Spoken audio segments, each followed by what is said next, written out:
제7장 기도하는 법을 가르침.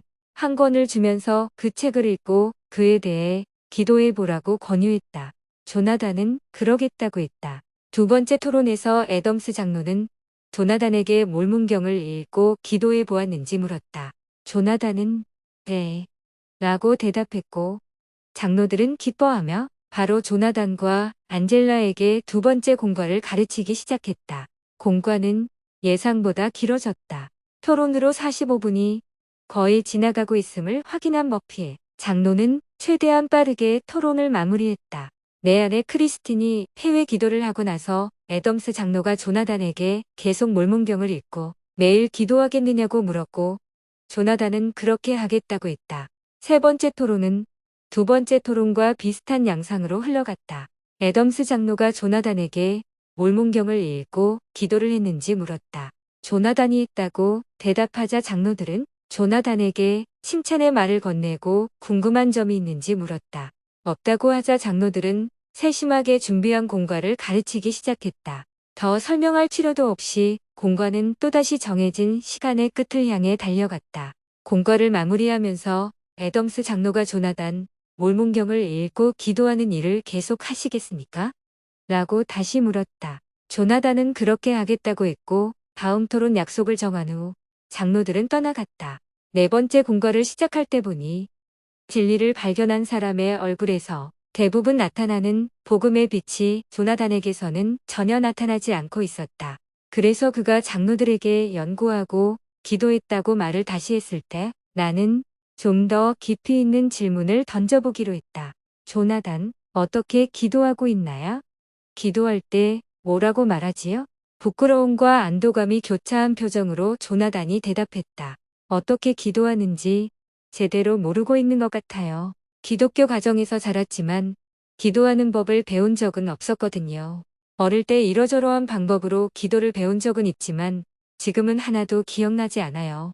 어떻게 하는지 모른다는 것을 인정하기가 너무 부끄러워 기도하고 있다고 말했습니다. 기도해야겠다고 생각해 본 적이 사실은 없답니다. 나는 이 문제에 대해 도움을 주지 못했던 것을 사과하고 장로들은 준비했던 토론 계획을 접었다. 내가 한 가지 제안을 했다. 조나단, 함께 토론을 시작하고 끝내면서 우리가 기도하는 것을 들으셨을 겁니다. 하지만 이런 기도는 우리 모두와 관련이 있는 일에 대해 말하는 공식적인 기도입니다. 개인적으로 드리는 기도는 달라야 합니다. 그것은 하나님께 보고하고 그분과 이야기하는 것에 더 가깝습니다. 함께 무릎을 꿇어 봅시다. 제가 조나단이라면 어떻게 기도했을지 보여드리겠습니다. 그런 후 크리스틴에게 그 다음에는 머피 장로에게 기도해 달라고 하겠습니다. 우리가 어떤 말을 하는지 어떻게 말하는지 귀 기울여 보십시오. 각각의 기도가 모두 다르겠지만 우리가 말하는 내용에서 일정한 형태를 찾아보십시오. 그런 후 다시 앉아서 기도에 대해 물어보고 싶은 것이 있다면 질문하시면 됩니다. 모두 돌아가며 기도를 한 후 내가 질문했다. 우리가 어떤 방식으로 기도하는지 찾아내셨습니까? 글쎄요. 가장 눈에 띄는 것은 여러분 모두 그저 마음속으로 생각하는 기도를 하지 않고 소리내어 기도했다는 점입니다. 혼자 기도할 때는 항상 소리내어 기도하시나요? 조용히 기도해도 괜찮습니다. 머피 장로가 대답했다. 하지만 가능하다면 소리내어 기도하십시오. 그렇게 하면 실제로 하나님께 이야기하고 있는 것 같이 느낄 수 있습니다. 형제님이 하시는 일이 바로 하늘에 계신 우리 아버지와 개인적으로 대화를 나누는 것이기 때문입니다. 그러자 조나단이 질문했다. 여러분 모두 기도를 시작할 때 하나님께 그분이 우리에게 주신 것에 대해 감사를 드렸습니다. 그렇게 하면 하나님께서 우리를 얼마나 사랑하시는지를 깨닫는 데 도움이 될 것 같은데 맞습니까? 애덤스 장로가 동의하자 조나단이 질문했다. 여러분은 축복만을 구하는 것이 아니고 하나님께 설명을 드리시더군요.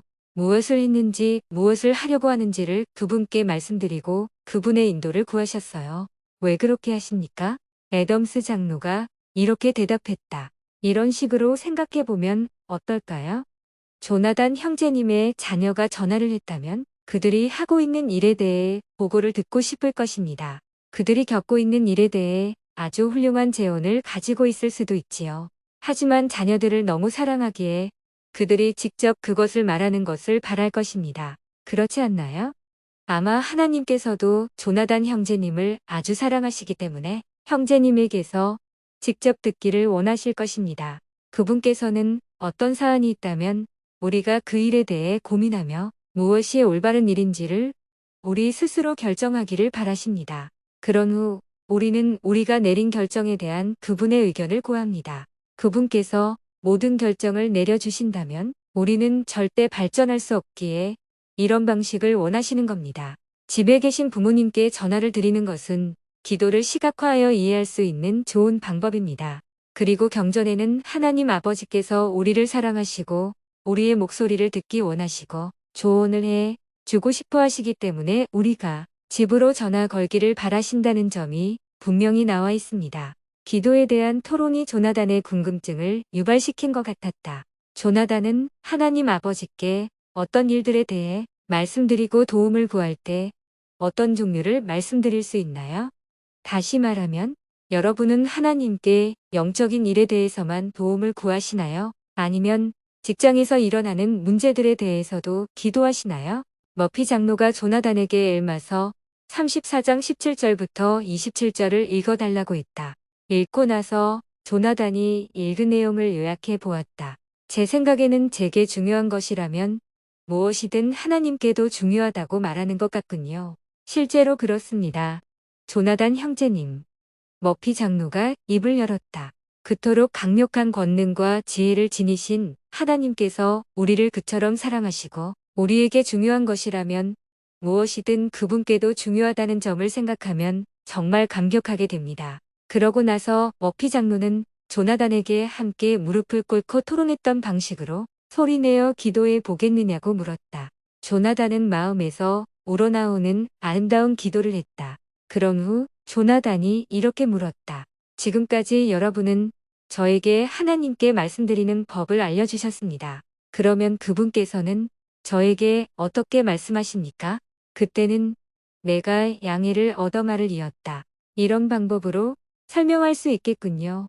우리는 물리적인 방식, 즉 아날로그 방식으로 서로 이야기합니다. 목소리의 조합이 진동을 만듭니다. 이것이 공기의 파장을 만드는데 이것 또한 물리적인 방식입니다. 이러한 파장이 듣는 사람의 고막을 자극하여 떨리게 만듭니다. 이러한 과정에서 진동 형식은 우리 뇌로 전달되는 미세한 전기 신호로 바뀌게 됩니다. 이번에는 독자가 전달하려는 개념을 뽑아내며 그 전기 신호가 우리 뇌 주변의 뉴런을 자극합니다. 중요한 것은 이러한 과정이 물리적이며 기계적인 현상이라는 것입니다. 우리는 귀로 듣는 것이 아니고 뇌로 듣는 것이죠. 귀라는 경이로운 신체 부분은 변환기라고 할 수 있습니다. 기계적 신호를 전기 신호로 바꾸어 주니까요. 지금까지 우리가 알고 있던 것처럼 말을 전달하는 이러한 물리적이고 기계적인 파동은 우주 공간에서는 작동하지 않습니다. 공기가 없기 때문이죠. 그래서 두 명의 우주인이 달 표면에서 헬멧을 벗고 서로 이야기하려 하는 것은 무의미한 일입니다. 진동이 파장으로 변할 수 있는 공기가 없기 때문입니다. 따라서 그들은 기계적으로가 아닌 정기적으로 이야기해야 합니다. 하나님께서 말씀하실 때는 귀가 받아들이는 그런 물리적 파장으로 말씀하실 것이라고 기대해서는 안 된다는 말을 좀 길게 설명하게 되었네요. 그분께서는 그보다는 하나님의 영이신 성신을 보내시고 그분의 영은 조나단의 두뇌 혹은 아주 깊은 감정과 직접 대화하십니다. 귀를 이용한 기계적이고 정기적인 변화는 일어나지 않습니다. 많은 사람이 하나님의 목소리를 귀로 들으려 하기 때문에 혼란을 겪으며 결코 아무것도 듣지 못합니다. 조나단은 오히려 자기 내면의 소리를 들어야 하지요. 때로 그분의 목소리는 귀라는 일반적인 통로를 통해 오지 않고 두뇌에 바로 떠오르는 생각, 단어 혹은 문장처럼 오기도 합니다. 더 일반적으로 그분의 메시지는 평화롭고 따뜻한 내면의 느낌처럼 느껴집니다. 이것은 마치 조나단의 내면에 임재하신 하나님의 영이 영혼을 따뜻하게 감싸 안으며 이것이 맞다 고 말씀하시는 것 같지요. 토론을 끝내고 애덤스 장로가 질문했다. 조나단 형제님, 안젤라 자매님, 매일 두 가지를 하셨으면 좋겠습니다. 하나는 매일 혼자 있을 수 있는 조용한 시간을 찾아 방금 하셨던 것처럼 소리내어 하나님 아버지께 기도하시겠습니까? 그리고 잠자리에 들기 전에 함께 무릎을 꿇고 남편과 아내로서 결혼 생활과 가족에 대해 걱정하는 바에 대해 기도하시겠습니까? 이 두 가지를 하시겠습니까? 조나단과 안젤라는 그렇게 하겠다고 대답했다. 전에는 기도하겠다던 조나단의 결심이 아주 쉽게 무너졌었다는 점을 기억한 머피 장로는 생각한 바대로 되고 있는지를 확인하기 위해 며칠 후에 전화를 해도 괜찮겠냐고 물었다.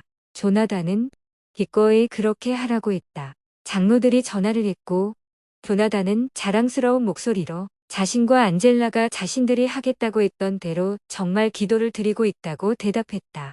다음 약속에서 만났을 때 조나단의 얼굴에서는 전에는 보지 못했던 빛이 보였다. 그 후로 얼마 지나지 않아 조나단은 침례를 받았다. 조나단과 안젤라는 성전에서 임봉되었으며 훌륭한 네 자녀를 두고 있다. 우리가 조나단이 기도하는 것을 어려워한다는 점을 알지 못했다면 선교사들은 그를 발전 없는 기존 구도자 명단에 넣어버렸을지 모른다고 생각하니 몸서리가 쳐진다. 자신이 맡은 부름을 영화롭게 수행하지 않는 교회 회원들이나 기도나 몰몬경 읽기, 교회 참석과 같은 자신의 결심을 지키지 않는 구도자들의 경우 그들은 어떻게 해야 하는지를 모르는 경우가 많다. 조나단처럼 최고 대학의 학위를 가지고 있다고 하더라도 우리는 그들이 하나님과 어떻게 대화하는지 또는 우리가 이제 살펴보려는 주제인 하나님의 말씀을 연구하는 법을 안다고 단정해서는 안 된다. 우리는 기본적으로 그들이 어떻게 해야 하는지를 모른다고 가정해야 한다.